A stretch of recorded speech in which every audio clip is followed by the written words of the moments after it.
قیامت میں ایک ایک آدمی کے لیے الگ الگ میزانیں قائم کی جائیں گی.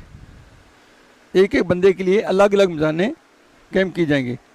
اس کے بدن کے وزن کے لیے ایک ترازو، بدن کے وزن کے لیے ایک ترازو، جس سے اس کے بدنی اوصاف تولے جائیں گے. بدن کی اوصاف، اس بندے کی بدنی صفتیں، ان کے لیے ایک علیحدہ ترازو ہوگا. اس کی روح کے وزن کے لیے دوسری ترازو ہوگی، جس سے اس کے دل حالات تولے جائیں گے، جس کے دل کے حالات تولے جائیں گے. ابھی اعمال اندر ہوتے ہیں نا. روح کے لیے روح کے وزن کے لیے، اس کی روح کے وزن کے لیے دوسری ترازو ہوگی، جس سے اس کے دل کے حالات تولے جائیں گے.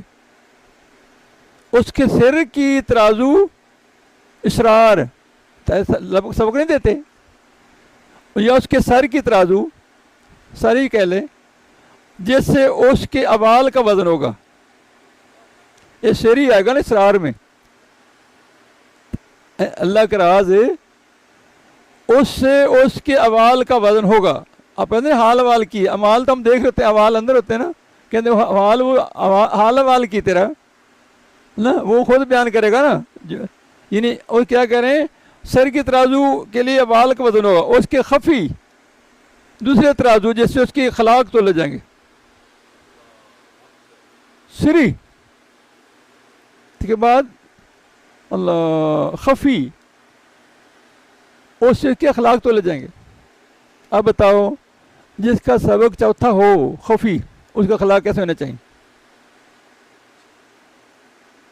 اور جس کا سبق یعنی تیسرا سری، اس کے احوال کیسے ہونے چاہیے؟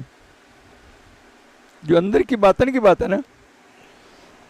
اور جس کے لیے روح کا سبق ہو، اس کے دل کے حالات کیسے ہونے چاہیے؟ اور جس کو پہلا سبق دیا جائے مثال کے بدن کی بات، اس کے اوصاف کیسے ہونے چاہیے؟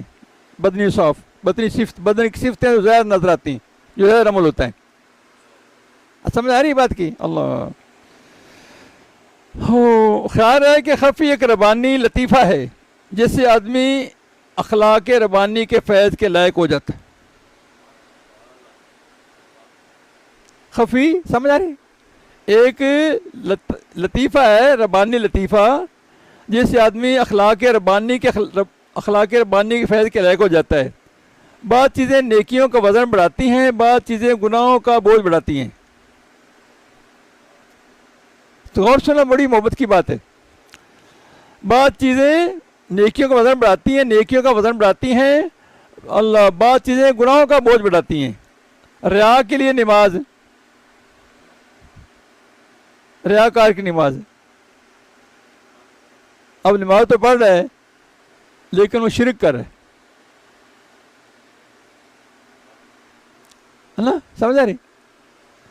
اللہ. یعنی ریاکار کی نماز، جنت کے لیے نماز، دوسرے سے بچنے کے لیے نماز، اللہ کی رضا کے لیے نماز، حضور پاک صلی اللہ علیہ وسلم کی اتباع کے لیے نماز، ان کے ثواب کے وزن یکساں نہیں ہیں.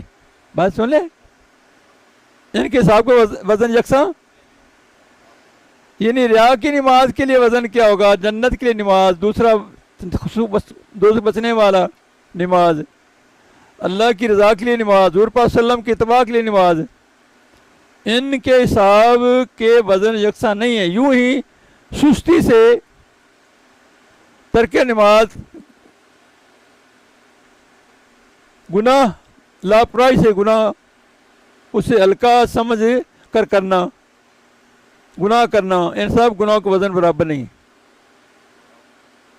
سستی سے ترک نماز گناہ، لاپرواہی سے گناہ، اسے سمجھنا ہلکا گناہ کرنا، ان سب گناہ وزن برابر. جن چیزوں کے حساب نہیں ان کا وزن ہے، جن چیزوں کا حساب نہیں ان کا، انہی کا وزن ہے. سمجھا رہے؟ چنانچہ صابرین کے صبر کا وزن نہ ہوگا. صابرین کے صبر کا وزن اللہ، اس لیے کہ روزہ کا وزن نہیں، کہ وہ بھی صبر کی قسم ہے. ایسے انہیں رب بھر بھر کے یوں ہی جزا فرمائے گا، جزا دے گا. انما یوفی الصابرون اجرہم بغیر حساب، ہے نا. اللہ اکبر. یہ سورہ زمر کی آیت نمبر ہے نا. توحید حکمی کا وزن ہوگا, توحید حقیقی عشق و محبت والی توحید کا وزن نہیں ہوگا. سنو اب بڑی بات, حضرت شیخ اکبر فرماتے ہیں اعضاء کے ظاہری اعمال کا وزن ہوگا, اعضاء ظاہری کے اعمال کا وزن ہوگا, اعضاء ظاہری کے اعمال کا وزن ہوگا.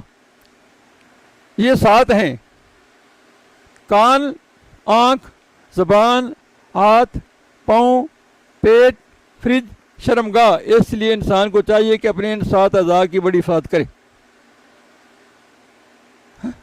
سمجھا ہے؟ مختصر خلاصہ یہ ہے کہ جس شخص کے یہ سارے اوزان بھاری رہے وہ پورا کامیاب رہا, یہ کہ سارے اوزان ہلکے رہیں گے وہ پورا نقصان میں ہوگا. اگر ہے تیسری قسم کے لوگ, توبہ عجیب ہے, جن کے بعض وزن تو بھاری ہیں بعض ہلکے, ان کا یہاں ذکر نہیں فرمایا.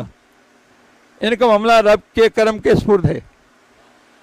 فضل کرے تو چھٹیاں, عدل کرتے مٹھیاں. فضل کریں تو چھٹیاں, عدل کریں تو تھر تھر کمبن اونچیاں شانہ والے. فضل کرے تو بخشن جامع میں ورگے منہ کالے. اس لیے بڑے سے بڑے متقی بھی خوف کرتے دیکھے گئے ہیں کہ نامعلوم کون سا وزن ہلکا ہو جاوے اور ہم پکڑے جامیں, ہے نا. سمجھا رہی؟ اللہ